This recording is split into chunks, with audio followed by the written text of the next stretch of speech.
Hello, Rosy Kind Bunny 13. I'm your fearful leader Q, and today we're looking at a truly awful Spongebob creepypasta called Patrick's Degradation. Also, just a fair warning, even though this is a very, very bad creepypasta, there's still some pretty violent imagery as you would expect, so brace yourselves for that. SpongeBob SquarePants is such a happy and cheery show.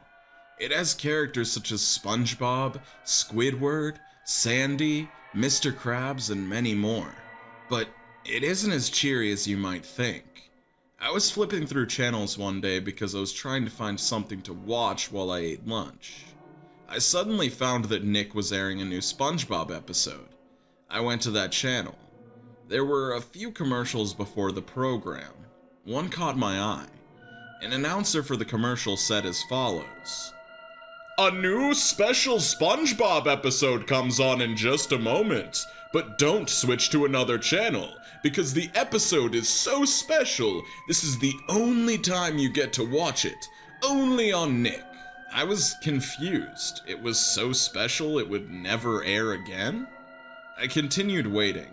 A few minutes later, the familiar SpongeBob intro began to play. It looked slightly off-centered and tilted, but I didn't care enough to question it. After the intro, the screen turned back to normal. The title card was blue and it read Patrick's Degradation. There was no sound for the title card though. I was uneasy. The opening credits played. Bubbles covered the screen, only to soon disappear and transition into the next scene. Malachi Noir, one of the most happy music tracks in the series, began playing. While the sun was coming up, SpongeBob was seen happily skipping to the Krusty Krab to do his job as a fry cook. Patrick's rock was seen slightly open. Patrick peeked out at SpongeBob. The happy music that was once playing immediately stopped and was replaced with sad music. "How does he keep up this happiness so well?" Patrick moaned. I was a little frightened by the sentence. "It's like he uses something to do it. And he thinks I'm so happy all the time. But he doesn't know how I am. I can't live with it. And if I can't live with it, I'll at least stop it." At this point, I was starting to get really scared. I knew why the episode was only airing once. "I must think of a plan. A plan to stop SpongeBob's joy once and for all." A bubble transition appeared briefly. In the next scene, Patrick was walking to SpongeBob's house with a very serious expression. Patrick swung open the door. SpongeBob was nowhere to be found, so he was probably still at work. Patrick grabbed the axe and smashed it into the wall. He then ripped at the couch with a crowbar he had brought with him. He also had hammers, axes, and various other tools in a box that he brought with him also. He was destroying everything. When no furniture remained, Patrick grabbed a sledgehammer and began making huge holes in the walls. The pineapple was crumbling above Patrick, who was laughing psychotically. A faint crying could be heard. Then a voice whispered, "Save yourself if you still have the energy," which made me feel horrified. I couldn't believe that Patrick, the pure meaning of fun and joy, would do such a destructive act. The scene panned to SpongeBob, who was getting his things together before he left for home. He sighed a happy sigh and skipped away.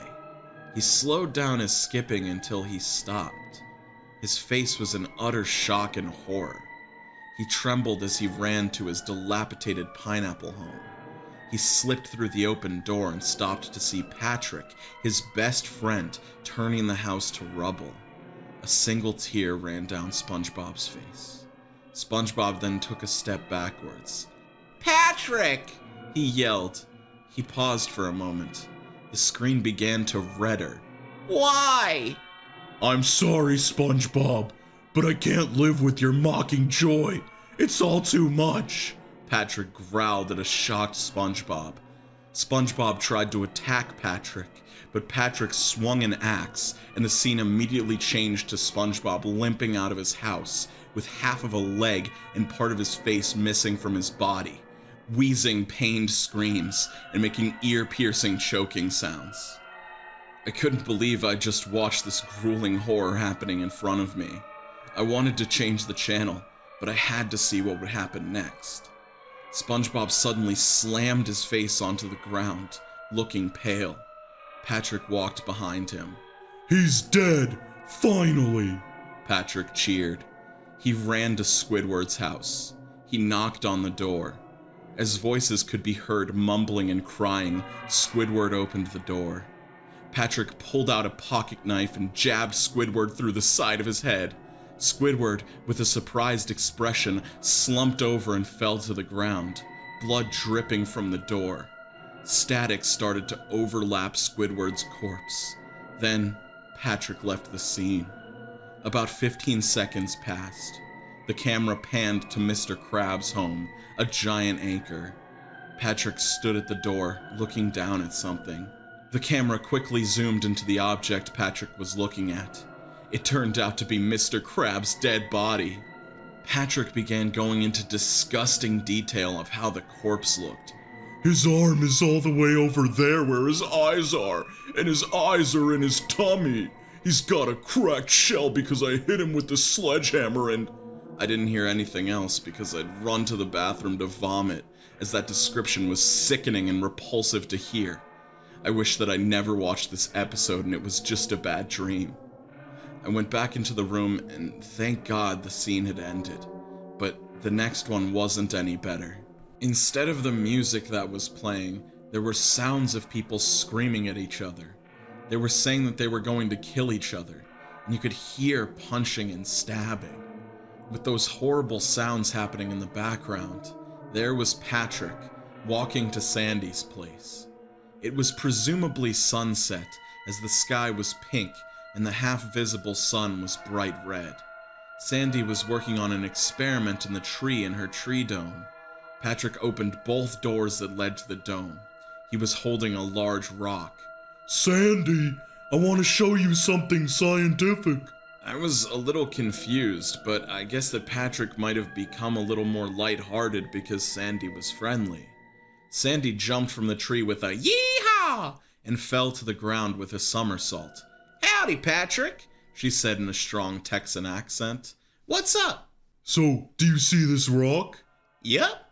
Watch this, Patrick explained. He then lifted it up, heaving. He tossed it at the glass. Patrick, nar! Sandy gasped. The rock broke through the glass, and water poured like a waterfall into the dome. Sandy screamed, her lungs filling to the brim with water. Patrick smiled as the water gushed into the hole in the glass. Sandy's head was red and her lips were blue. She scurried to find an air spot, but the water got the best of her. Her body floated out into the ocean. Patrick grabbed her and bashed her on the street, leaving her head smashed and her brain exposed. Blood drizzled out from her nauseatingly destroyed skull. Patrick looked at her. He frowned. I've killed everyone I've ever loved. He began to realize that what he did was bad. He pulled out a butcher knife from his back pocket. He put it to his throat. He hesitated long enough to say through his teeth, I'm so sorry.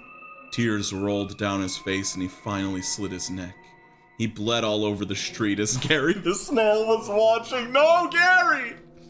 Gary looked at the camera with a traumatized expression on his face. He meowed a frightened meow. The camera faded to black. The TV shut off on its own. I was happy that it was over, but horrified that I had watched it. Every night I think about how Patrick slaughtered everyone who made him who he was. I think of how he was so innocent, but I don't know what to believe in that show. I've completely stopped watching TV. I think it's for the best.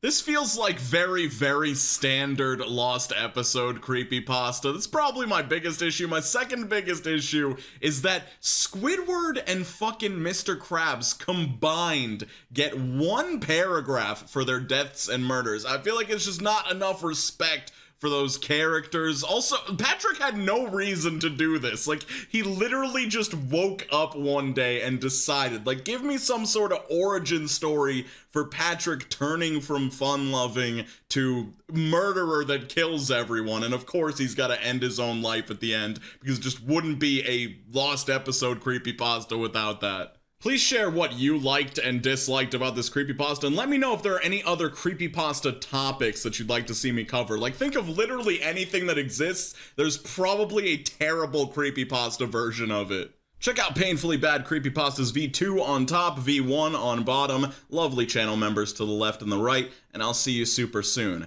Peace out, Cub Scouts. Drink some water and stay hydrated. Don't get murdered by evil Patrick. Lee, Lee, Lee,